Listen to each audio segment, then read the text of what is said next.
창세기 제11장 27절부터 말씀 우리 다 같이 한 목소리로 함께 봉독해 올립니다.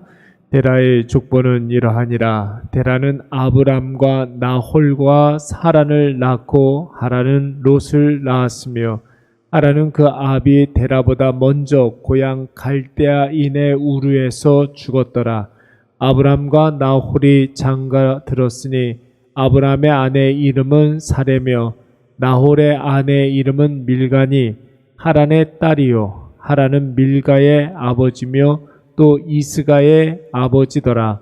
사레는 임신하지 못함으로 자식이 없었더라.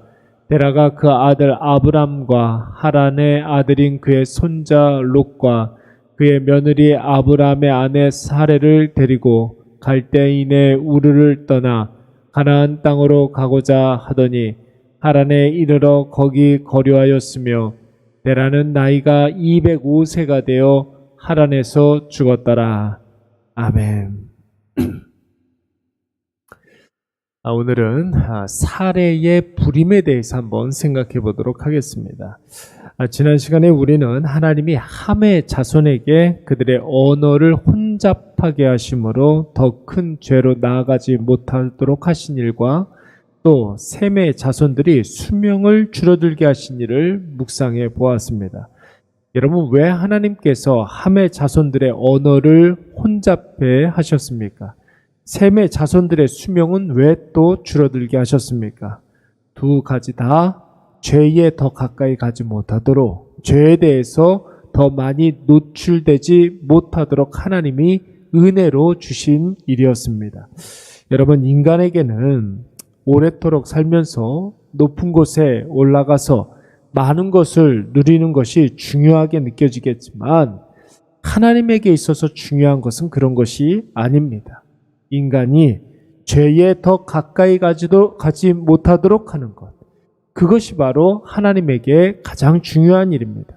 우리가 하나님의 자녀라고 한다면 인간 중심의 사고가 아니라 하나님 중심의 접근이 필요한 것이겠죠.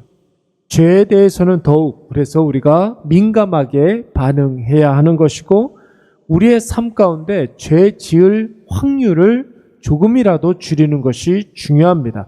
여러분, 그러기 위해서는 언제나 예배, 말씀, 기도에 집중하는 우리의 삶이 되어야 하지 않겠습니까? 예배 드리는 삶을 살면 하나님 앞에 살아가게 되는 것이고 말씀대로 살아가게 되면 하나님 기준대로 살아갈 수가 있습니다.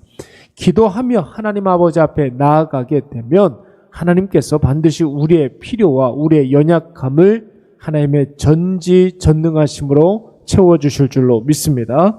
오늘 본문의 말씀에 보시면은 셈의 족보가 나오다가 드디어 아브람이 등장하고 있습니다. 여러분, 아브람의 주변 인물들을 한번 보십시오. 아브람의 아버지는 데라였습니다. 그리고 아브람의 형제는 나홀과 하란이었습니다. 그런데 하란은 아들 롯을 낳았고 일찍 죽었다고 했고 셈 족속의 족보 중에 처음으로 아브람의 아내 이름이 나오고 있는데 여러분, 이 여인의 이름이 바로 사레였습니다. 성경 역사상 처음으로 믿음의 조상 아브라함이 등장하지만 사실 오늘 본문의 중심에는 이 사레가 있습니다. 여러분, 사레는 어떤 여인이었습니까? 30절 말씀에 보니까 그는 임신하지 못하면서 자식이 없었다고 그랬습니다. 여러분 한번 보십시오. 창세기 11장의 말씀은 함 족속과 셈 족속을 나란히 세워놓고 비교하는 그런 말씀입니다. 함 족속의 대표자 니므롯은 강했습니다. 많은 것을 가졌고 인기도 많았습니다. 그런데 여러분, 셈 족속의 대표 주자였던 아브라함은 어떻습니까? 무자했습니다. 불임했습니다. 단절되었습니다. 여러분, 고대 사회에 있어서 불임이라는 것은 절망 그 자체 아니겠습니까? 그러나 우리는 이 이야기의 끝을 너무나 잘 알고 있죠. 아브라함이 불임이라고 해서 사레가 무자했다고 해서 우리는 하나도 걱정하지 않습니다. 인간적으로는 절망이고 단절이지만 하나님은 그 절망을 놀라운 복락 복락으로 바꿔 주시고 인간적인 단절을 이어붙여 주셔서 아브라함과 사레이가 복의 근원이 될 수 있도록 만들어 주셨습니다. 사랑하는 여러분, 우리에게도 이렇게 가만히 살펴보게 되면 불임의 상황들이 분명히 있습니다. 현실적으로 앞이 보이지 아니하고 기대할 것이 별로 없어 보입니다. 인간적으로 보면 가능성이 없어 보이고 상황이 점점 최악으로 치닫고 있습니다. 객관적으로 누가 보더라도 소망이 별로 없어 보입니다. 그러나 사랑하는 여러분, 이런 인생에 하나님이 임재하시기만 하신다면 모든 것이 다 달라지고 모든 것이 다 변화될 줄로 믿습니다. 가능성 없던 사례에게 결국 하나님께서 아들을 주시지 않습니까? 내일이 없었던 아브라함이 믿음의 조상이 되었습니다. 모든 사람들이 무시하던 아브라함의 가문이 땅을 얻게 되고 바다의 모래와 같은 자손을 얻게 되며 많은 민족들이 이 아브라함을 통해서 놀라운 복락을 받게 되는 줄로 믿습니다. 그러므로 우리의 지금, 우리의 현실이 약해도 괜찮습니다. 딱 한 가지, 우리가 하나님을 경외하는 일만 있으면 우리가 경외하시는 그 하나님께서 우리의 삶에 임재하여 주셔서 모든 것을 다 바꿔버리시는 줄로 믿습니다. 여러분, 이것을 꼭 믿으시기 바랍니다. 여러분, 지나온 나날들을 한번 뒤돌아보십시오. 내가 힘이 있고 내가 뭔가를 가졌을 때 이룬 것이 많습니까? 아니면 연약하고 부족하고 고달팠을 때 이룬 것이 많습니까? 여러분, 일반적으로 놓고 보면 젊었을 때 뭔가를 이루는 인생 많을 것 같아 보이지만 사실 그렇지 않습니다. 우리에게 감동을 주고 우리가 정말로 인정할 만한 그런 인생은 젊었을 때의 인생이 아니라 나이가 지긋하게 들었을 때 빛나는 인생들이 훨씬 더 많습니다. 여러분, 한번 생각을 해보세요. 우리가 누군가를 통해서 감동을 받으면 힘있고 능력있고 가진 것 많은 사람을 통해서 감동받는 일이 별로 없습니다. 그것을 당연하게 생각하지요. 그러나 늙고 병들고 가진 것 없고 심각한 연약함이 있는 분들에게 받는 감동, 그것은 여러분 오래도록 우리에게 남고 진하게 우리의 인생의 교훈으로 남는 법입니다. 여러분, 모세를 한번 볼까요? 젊었을 때 모세는 힘이 있었습니다. 젊었을 때 모세는 높은 위치에 있었습니다. 그런데 그 힘 때문에, 그 높은 위치 때문에 절망적인 상황을 만나게 됩니다. 그런데 여러분, 모세가 나이가 많고 힘이 없고 보잘것없는 목동으로 있었을 때 여러분, 그가 그때 비로소 크게 쓰임받는 줄로 믿습니다. 여러분, 차이가 무엇입니까? 젊었을 때 하나님이 그의 삶에서 역사하지 않았던 거예요. 그는 힘이 있었고 높은 위치에 있었지만 그의 삶에 하나님의 임재하심이 없었습니다. 그러니까 여러분, 그 힘 때문에 말미암아 절망이 그에게 찾아온 것입니다. 그러나 그가 힘이 없고 나이가 많고 아무것도 아니었을 때 하나님께서 그에게 임재해 주셨습니다.